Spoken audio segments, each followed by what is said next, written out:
I'm live. It is Saturday. It's the 26th of August 2023 and I'm reading out of Eyes of Horus.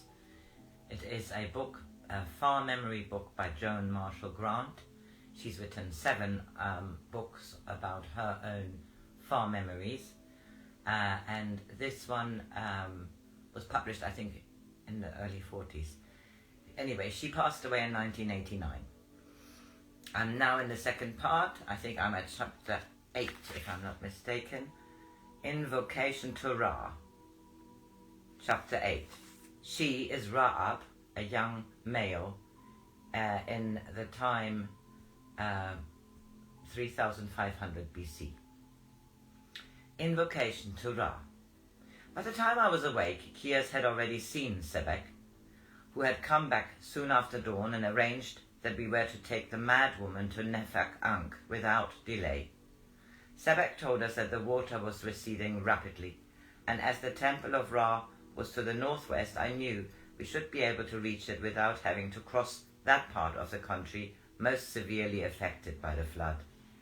A messenger had been sent to the first town on the higher ground, telling the overseer to have litters, each with 4 litter bearers waiting to take us to the temple. Until we reached them, Kias and I would walk while 2 soldiers carried the mad woman in an improvised litter. The journey was fairly easy.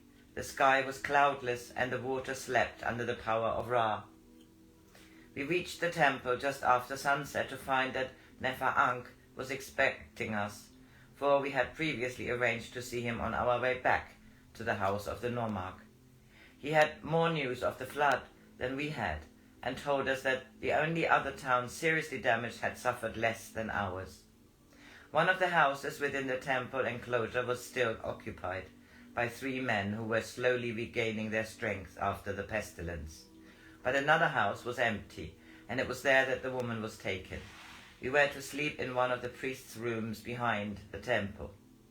Nefak-Ankh sent one of the younger initiates to bring sleep to the woman, and then said he wished to hear all we could tell him about her before deciding on a method of treatment.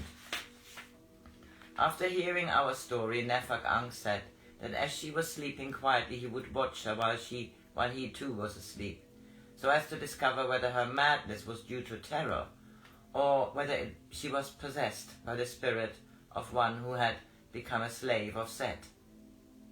I tried to remember if I saw Nefak-Ankh while I was asleep that night, but I must have been too tired to bring back a true record, and only a few minutes seemed to pass before I woke to see one of the temple pupils standing beside me. He was a boy of about my own age, wearing the white tunic bordered with yellow of one who is soon to take his first initiation. He said, Nefak-Ankh asked that you and your sister will join him in the sanctuary as soon as you are prepared. I followed the morning ritual of the temple. After the 3 prayers of the eastern horizon, I swam in the temple pool whose water is under the protection of Nut. Then I put on a tunic of white linen and the sandals of they who follow the way of the priest. With my head uncovered, I went to the sanctuary of Ra to stand before his statue. Bathed in the shaft of light which shone from his sky through the sacred opening in the temple roof. Here Kias joined me, and when she too had made her invocation, we waited in silence for Nefak-Ankh. He came through the doorway behind the statue, followed by 2 young priests who carried between them a litter on which lay the woman. They put the litter down before the altar, and then at the head and feet they set canopic jars of oil in which burned wicks of violet linen. Nefak-Ankh, standing with his head upraised towards the light, made invocation to Ra. Lord of the high noon, by whose power all things have life, let thy force, which is in the winds of the air and in the earth, and in the seed of the grain below the earth, in the source of all rivers, and in the coming forth of leaves, and in the animals with which they share their strength, and in all mankind who live by thy divinity, give to this son of thy son until the 1000th generation, who am of men called Nepha-Ankh, thy strength, by which I may bring forth into the light this one, whose spirit you have not yet named. Let there be your life in my fingers, so that I may make your sign living upon her forehead, so that the shadow is lifted and fear is a stranger unto her. Let thy seal be upon her mouth, so that no echo of the underworld cometh forth from between her lips. Let thy seal be upon her eyes, her ears, so that the whispers of the unclean cannot enter therein. Let thy seal be upon her eyes, so that they can see beyond the shadows to the beneficence of thy high noon. Let thy seal be upon her nostrils, so that myrrh and spikenard, coram and septis oil are not so eager to them as is the incense of thy sanctuary. Let thy seal be upon her head, and upon the palms of her hands, upon her breast and upon her navel, upon the dividing of her loins, upon her knees, and upon the soles of her feet, so that in her going forth and in her walking, in her nurture and in her breathing, in her seeing and in her hearing, in her eating and her conceiving, in her travelling and her returning, she may know that she no longer a nameless one, that she is no longer a nameless one, but a child of a child to the 10,000th generation of the Lord of the high noon. The light gathered into an intensity of light until it seemed that Nepha-Ankh himself was born of it. Then the young priest lifted up the litter on which the woman still lay as the dead, and Nepha-Ankh touched her upon her head, and upon her eyes, and upon her ears, upon her mouth, and upon her nostrils. Then did he make the sign of Ra upon her breast and her navel, upon the knees, and the dividing of her loins, and upon the soles of her feet. Then did he say, Set, I challenge you to come forth from your caverns to do battle against the name of Ra for this child, Karani, who is newborn out of the womb of the earth under the sun, no longer nameless, but pledged by Ra's name to your company. Come forth, Set, come forth, Sekhmet and your shadowed host, or judge yourself that this your link is broken. Come forth to my challenge in the name of Ra. The woman stirred and put her hand to her forehead, like a sleeper waking. She sat up, slowly her eyes opened. They were fixed on the great statue of he in whose name she had been dedicated, and there was no fear in them, nor any madness, nor any evil. Slowly she stood up. She was no longer old, though her face was still in the pattern of many years. Slowly she lifted her hands, the palms upstretched to the Lord of the high noon. Then did she say to him, I was in the cavern, and I am free. I set up the Lord of Fear, but Ra has taken me under his protection. I was the dead in the dark night, and now I am born again of high noon. Nepha-Ankh told us to wait for him in the room behind the sanctuary, for he wished to speak alone with the woman. I saw that Kias was deeply moved. She said, I never realized Nepha-Ankh was so great a magician. I knew he was very wise, much wiser even than Nekht-Ra, but I didn't know a man could have so much power. Did you see what I saw up? How at first he was only a man standing in a shaft of light before a statue, and then the light seemed to flow into him, as though it were living water soaking into dry earth. And the statue wasn't only stone carved in the likeness of a god, it was part of Ra, as was Nepha-Ankh. It was the first time I'd ever heard awe in Kia's voice. She had always said she didn't want to know about magic, that it was dull and only for scholars or for priests. When I reminded her of this, she said, I didn't realize it was like then. But it was like then, Ra. I don't think I really believed anything happened any more than all the scrolls Father reads really makes any difference. But this was alive. More alive than I am. I don't think I believed that Pata'aru did people much good when he healed them. I saw that they got better quicker than the others did, but I thought that was because they were stronger or not so frightened of Set.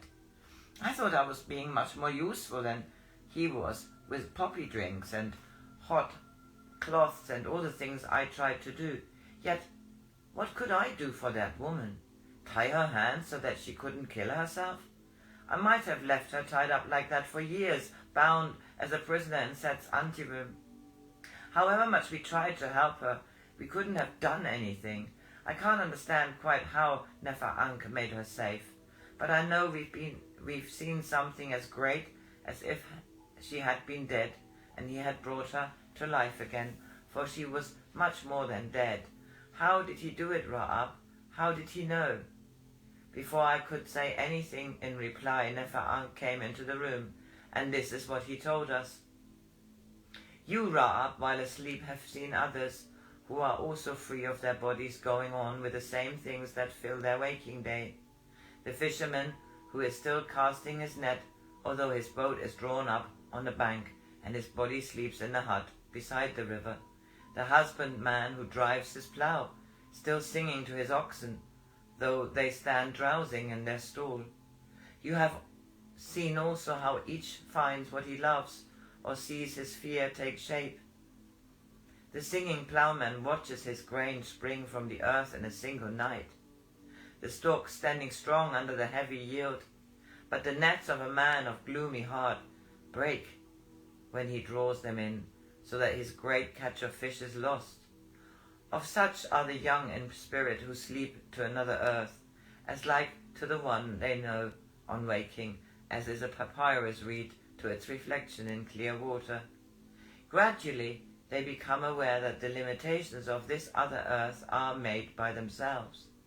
They find, when they are asleep, that they no longer need to walk from their house to the next village, for as their thought grows stronger, it will obediently carry them, just as when the wing feathers of a fledgling are strong enough, it learns to fly.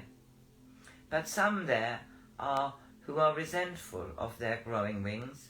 Perhaps they find that a jar of beer does not satisfy them as it did when they were awake.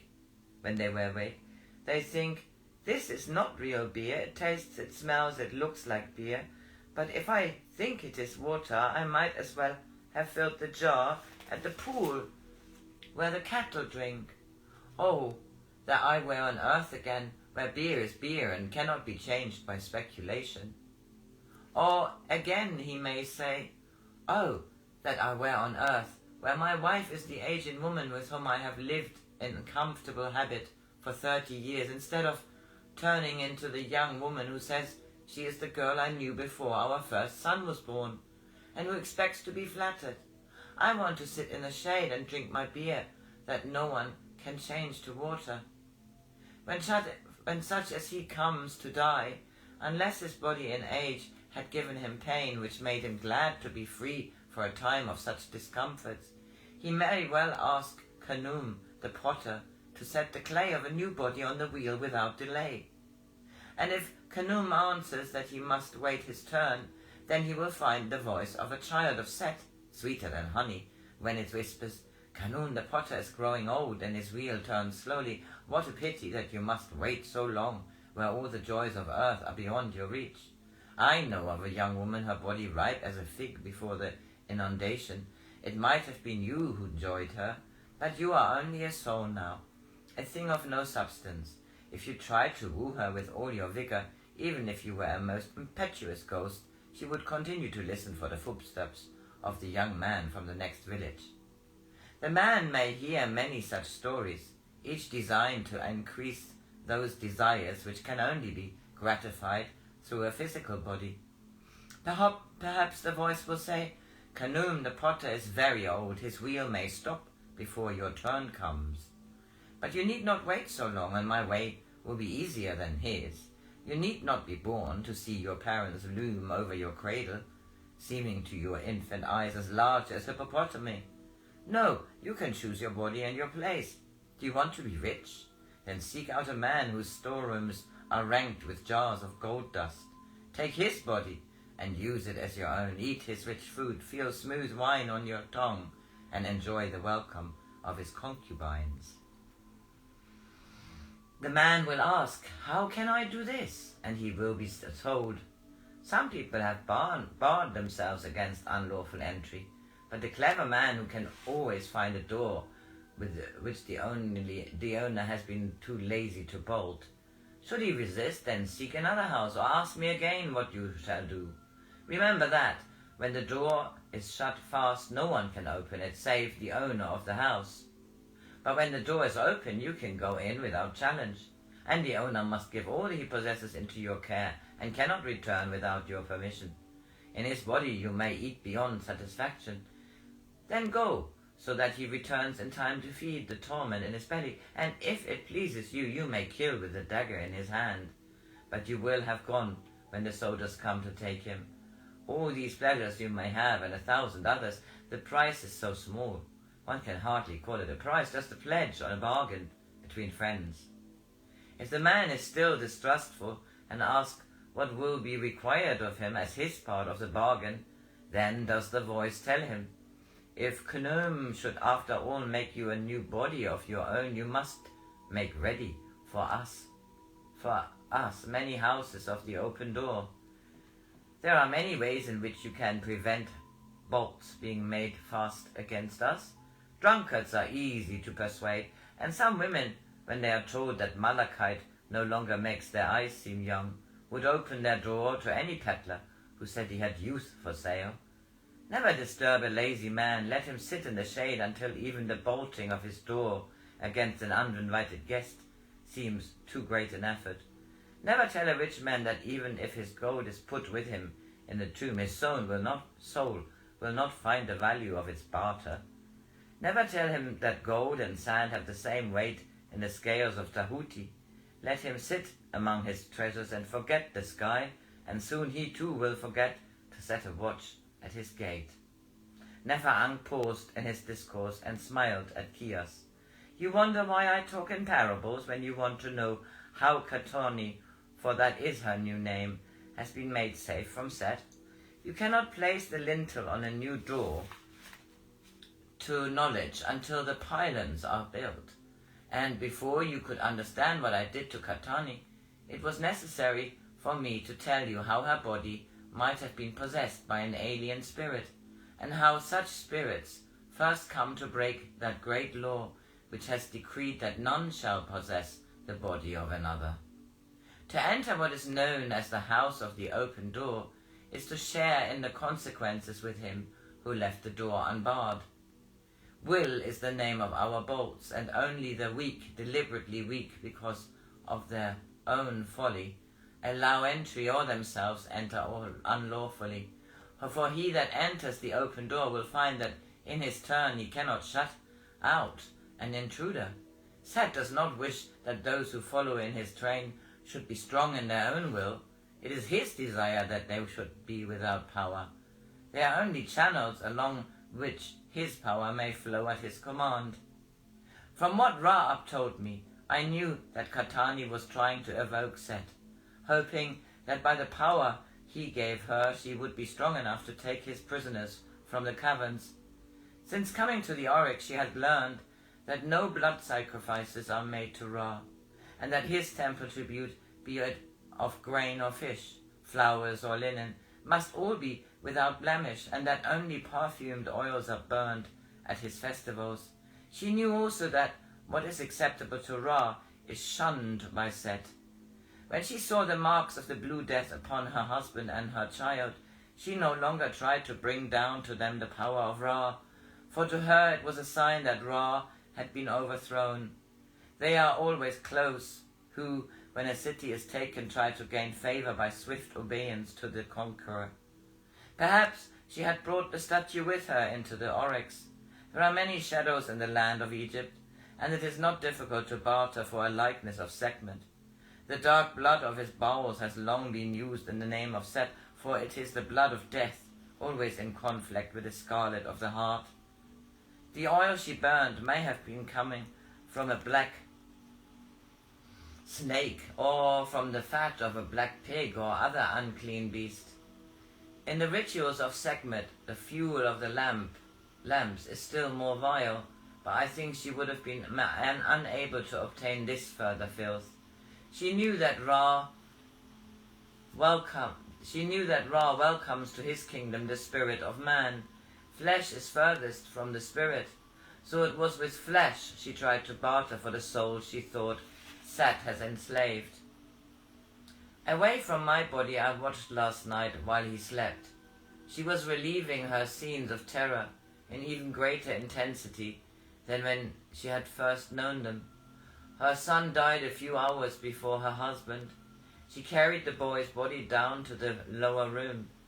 Hers was not the practical skill of the embalmer. With unsure strokes she opened the belly of the child she loved to drag out the viscera that were already rotting. She had to break the ribs with a heavy stone before she could exercise the heart. The boy had died with his eyes open.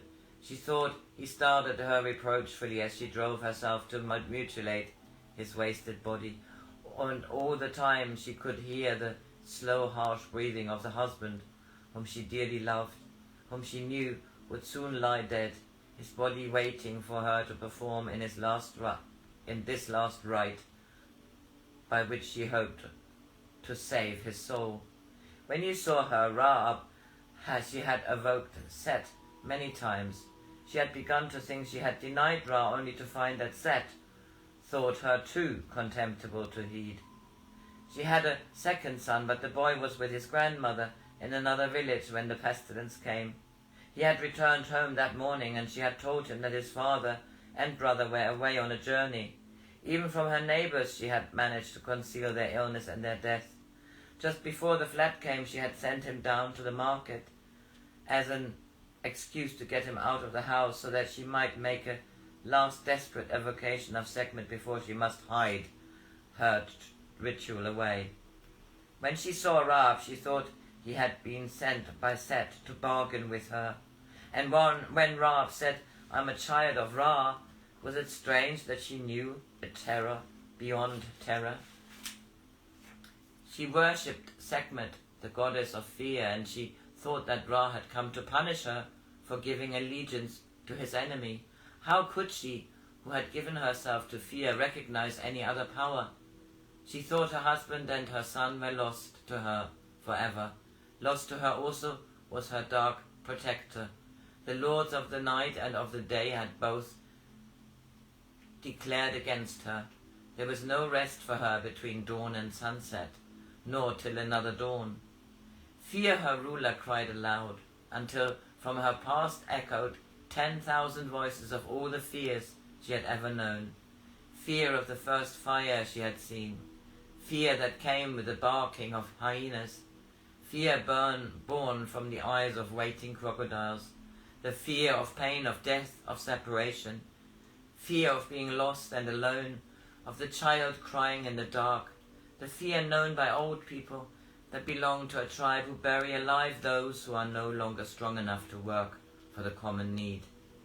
She thought she crouched on a rock in the middle of a slowly rising tide in which was embodied millennia of fear. I spoke to her, but she could not hear me, and I knew that the power of her fear could be broken only if she summoned up the memory of all she had loved. I called on the name of Ra to let her see what was to her the symbol of her love, even as Sekhmet had been the symbol of all her fear. And she saw her son and her husband standing beyond the tide of her fear, holding out their hands towards her. The water between them was turgid with the slow bodies of serpents. Yet when she saw her husband and her son slowly, very slowly, she stood upright. Between her and them there was a ray of light, narrow as a gold thread. Gradually the serpents sank under the water, and in their place were reflected all the things she had ever loved. Yet they were formless, for the love that is for things or form can build no bridge between a chasm. Then did the golden thread of light grow, until at her feet a narrow causeway stretched between her and those she loved. And on it she crossed over the abyss by the power of Ra, which was the link that joined them. So you see, Ra Abba and Kias, as it was not I who cured her madness. It was her love which drove out fear, and that love brought her into the protection of Ra. All I did was to invoke the power of Ra, so that her body might be sealed against any emissary whom Set might send to demand the price which she had offered. In the name of Ra I gave her the new name, for the woman of fear is dead, and she who is Katani is born again. That was the end of this chapter. I wish you a good Saturday.